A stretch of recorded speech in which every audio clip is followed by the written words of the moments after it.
Jenna Ortega est insupportable. Big statement qui me servait d'accroche il y a de ça 2 ans, dans une vidéo où je parlais de son comportement pendant la série Mercredi. En plus de ça, j'ai aussi eu tendance souvent à la considérer comme une actrice surcotée. Toutes ses perfs dans la série ou même dans d'autres films m'avaient pas particulièrement plu. Et aussi, comme tout le monde l'a kiffé et par pur esprit de contradiction, j'avais juste envie de dire que je l'aimais pas. Bon, j'ai beau être un Parisien aigri, depuis quelques mois j'ai fait l'effort de regarder des films dans lesquels elle avait pu jouer. Et en fait, j'aime bien son jeu d'actrice. Mon avis a changé, et oui, il y a que les cons qui changent pas d'avis, sauf les Parisiens. Parce qu'en vrai, je suis pas parisien. J'ai eu la chance de voir et découvrir le dernier film A24 où elle joue, Death of a Unicorn. Pas en avant-première évidemment parce que j'ai pas été invité, et aussi parce que le film n'a pas encore de date de diffusion en France. En tout cas à ma connaissance, mais après je suis pas médium. Ok bon, ferme ta gueule, Tanguy un peu, va droit au but. Le gars veut pas faire de vue.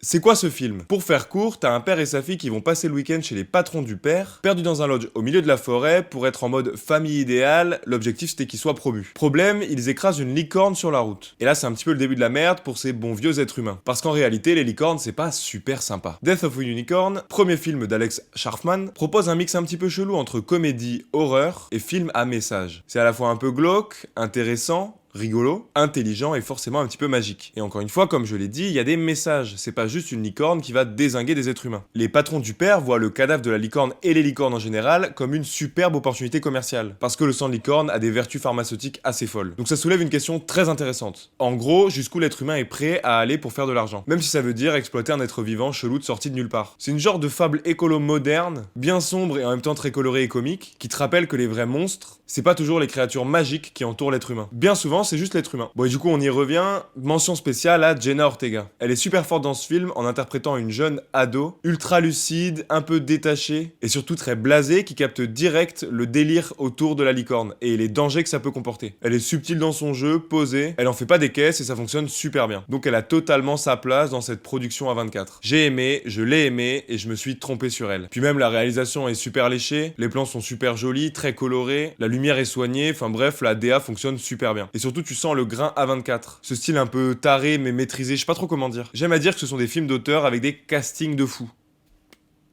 Ouais, parce qu'on a aussi droit à un Paul Rudd dans le rôle du père, en mode corporate, qui suce son patron pour une augmentation. Putain, qu'est-ce que je kiffe A24, putain, je suis comme tout le monde, mais... ils sont trop forts.